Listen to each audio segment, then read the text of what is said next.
اعوذ باللہ من الشیطان الرجیم، بسم اللہ الرحمن الرحیم۔ امید ہے آپ سب خیریت سے ہوں گے۔ اب ہم سٹارٹ کرنے جا رہے ہیں سیکنڈ ایئر کی اردو کا لیسن نمبر 6، جو کہ ہے پہلی فتح۔ پہلی فتح کے رائٹر کا نام ہے نسیم حجازی۔ لیسن سٹارٹ کرنے سے پہلے گزارش ہے کہ میرے چینل کو لائک کرنا اور سبسکرائب کرنا مت بھولیے گا۔ اب سٹارٹ کرتے ہیں اپنا لیسن۔ پہلی فتح کے شاعر کا نام ہے نسیم حجازی۔ نسیم حجازی جو ہیں وہ 1914 میں پیدا ہوئے ہیں اور وفات ان کی ہوئی ہے 1996 میں ان کی وفات ہوئی ہے۔ اب مصنف کا تعارف پڑھ لیتے ہیں۔ نسیم حجازی سوجان پور ضلع گورداس میں پیدا ہوئے ہیں۔ ان کا نام محمد شریف رکھا گیا ہے۔ BA اسلامیہ کالج ریلوے روڈ سے کیا انہوں نے۔ تعلیم حاصل کرنے کے بعد ہفت روزہ تنظیم اور روزنامہ تعمیر سے منسلک رہے۔ پھر روزنامہ کوہستان کی ادارت بھی انہوں نے سنبھالے رکھی۔ پاکستانی صحافت کی تاریخ میں نسیم حجازی کا نام محفوظ ہے، لیکن جب انہوں نے جم کر ناول نگاری شروع کی تو آخر کو ان کا یہی فن ٹھہرا۔ نسیم حجازی کو اگر رجحان ساز ناول نگار کہا جائے تو بے جا نہ ہوگا۔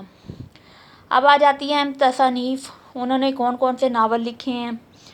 ان کے اہم ناول جن میں داستان ہے، داستان مجاہد ہے، انسان اور دیوتا، محمد بن قاسم، یوسف بن تاشکین، آخری چٹان، خاک اور خون، شاہین، آخری معرکہ، معظم علی اور تلوار ٹوٹ گئی، کیسر و کسرا، اندھیری رات کے مسافر جیسے ناول جو ہیں انہوں نے لکھے ہیں۔ اس کے علاوہ سفید جزیرہ، 100 سال بعد، ثقافت کی تلاش اور پورس کے ہاتھی جو ہے وہ ان کا طنزیہ ناول ہیں۔ اب بڑھتے ہیں خلاصے کی جانب۔ خلاصے میں کیا بیان کیا گیا ہے؟ ابھی روشنی نے آسمان کا سینہ چیرا ہی تھا اور صبح کی نماز ہوئی ہی تھی۔ بعد ازاں نماز دمشق کے لوگ چھتوں پر کھڑے ہو کر محمد بن قاسم کے لشکر کا نظارہ کر رہے تھے۔ لشکر کی قیادت 17 سالہ جوان کے سپرد تھی۔ لشکر میں ہر عمر کے لوگ شامل تھے۔ کوفہ اور بصرہ میں لشکر کی اطلاع مل چکی تھی اور ہر صنف نازک اپنے بیٹوں اور شوہروں کو سپہ سالار کا بازو بننے کی تلقین کر رہی تھیں۔ غیور قوم کی ایک بے کس بیٹی کی فریاد نے کوفہ اور بصرہ کے ہر گھر میں بے چینی پھیلا دی تھی۔ زبیدہ کی تقاریر جہاں عورتوں میں نئے جذبات ابھار رہی تھیں، وہیں خرابی صحت کے باوجود محمد بن قاسم کی والدہ کی جہاد کی تبلیغ جادوئی اثر بھی دکھا رہی تھی۔ محمد بن قاسم کی والدہ کی بدولت بیت المال سونے چاندی سے بھر گئے تھے۔ عراق کے دوسرے شہر کی خواتین نے بھی لاکھوں روپے جو ہیں وہ جمع کروا دیے تھے۔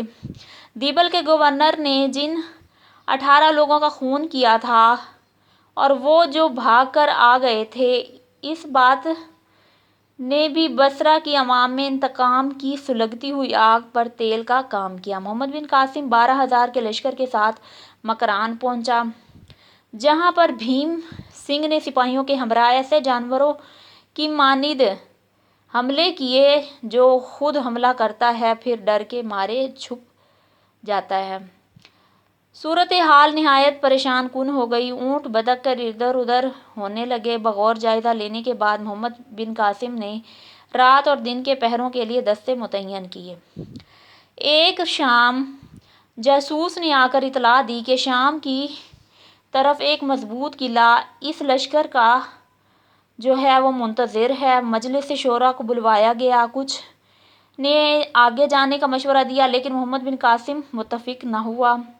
جب تک یہ علاقہ دشمن سے پاک نہ ہوگا آگے بڑھنا بیل مجھے مار کے مترادف ہے۔ محمد بن قاسم کے مطابق قلعے کو سر کرنے کے بعد دشمن یہاں سے فرار ہو جانے پر مجبور ہو جائے گا۔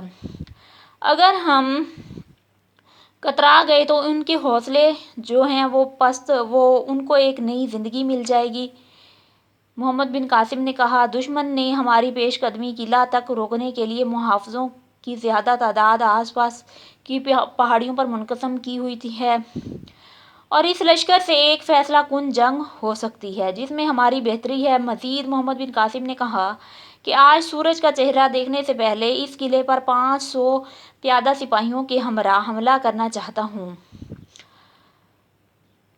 اور باقی فوج رات بھر پیش قدمی جاری رکھے۔ اسی طرح تمام دشمنان لشکر قلعے پر حملہ کرنے سے روکیں گے۔ مگر ایک سپاہی بولا، چاندنی رات میں آپ کے لیے آگے بڑھنا خطرے سے خالی نہیں ہے۔ اگر صبح تک قلعہ فتح ہونے کی اطلاع ملی تو پیش قدمی روک کر میرا انتظار کرنا۔ محمد بن قاسم نے کہا۔ ایک بوڑھا سالار بولا کہ یقیناً آپ کی کوئی تدبیر غلط نہ ہوگی۔ سپہ سالار لشکر کا آخری سہارا ہوتا ہے۔ اگر آپ کا کوئی حادثہ پیش آیا تو محمد بن قاسم نے جواب دیا، ایرانیوں نے رستم سے امیدیں وابستہ کیں۔ رستم نے جہان فانی سے کوچ کیا تو ایرانی بھی میدان سے کوچ کر گئے اور مسلمانوں کی مٹھی بھر جماعت سے شکست کھا گئے۔ مسلمان سپہ سالار پر امید نہیں رکھتا اور نہ ہی جان کی بازی لگانے سے ڈرتا ہے۔ اپنے تن من کو کٹوا بیٹھتا ہے لیکن غیر کے آگے سر نہیں جھکاتا۔ اگر قلعے کو فتح کرنا ضروری نہ ہوتا تو میں یہ مہم کسی اور کے سپرد کر دیتا اور اس بات کے متقاضی ہے کہ میں خود اس کی رہنمائی کروں۔ زبیر نے ساتھ چلنے کی خواہش کی۔ محمد بن قاسم نے جواب دیا، نہیں، میں ایک قلعے کو سر کرنے کے لیے دو دماغوں کو استعمال نہیں کرتا۔ تم یہیں فوج کے پاس رہو اور میں اپنی جگہ محمد بن ہارون کو مقرر کرتا ہوں اور تم اس کے نائب ہو۔ یہ تو تھا مختصر سا خلاصہ جو ہم نے آپ کے سامنے بیان کیا۔ اب آگے کوسچن آتا ہے، سبق میں موجود شہر، مقامات اور شخصیات کے بارے میں مختصر سا تذکرہ جو ہے وہ پڑھ لیتے ہیں۔ اس سبق میں کون کون سی شہروں کا ذکر کیا گیا ہے؟ دمشق شہر ہے، اس کا ذکر کیا گیا۔ اس کے بعد محمد بن قاسم کا ذکر گیا ہے۔ محمد بن قاسم جو تھے اسلام کے نامور جرنیل حجاج بن یوسف کا بھتیجا تھا۔ 17 سال کی عمر میں سندھ پر حملہ آور ہوا، فاتح سندھ کہلایا۔ آگے بصرہ کا شہر جس کا ذکر ہوا ہے، یہ عراق کا مشہور شہر اور اس کی یہ بندرگاہ بھی ہے۔ آگے مکران آ جاتا ہے، صوبہ بلوچستان کا یہ ساحلی علاقہ ہے۔ دیبل ہے، ایک مشہور تاریخی بندرگاہ ہے جو بھبھوڑ کے مقام پر واقع ہے، کراچی سے 37 میل دور ہے۔ آگے شیراز آ جاتا ہے، شیراز تہران سے 600 میل دور ایران کا مشہور شہر ہے۔ سعدی شیرازی اور حافظ شیرازی کا یہ شہر بھی کہلاتا ہے۔ آگے لسبیلا آ جاتا ہے، آج کل کلات ڈویژن کا ضلع ہے، پہلے یہ آزاد ریاست ہوا کرتی تھی۔ بھیم سنگھ آ جاتا ہے، دیبل کے حکمران اور جرنیل ادے سنگھ کا نوجوان بیٹا تھا جو عربوں سے مرعوب نہ تھا۔ آگے کیا چیز ہے، جنگ قادسیہ سن 635 ہجری میں کوفے سے 10 میل مغرب میں واقع قادسیہ کے مقام پر مسلمانوں اور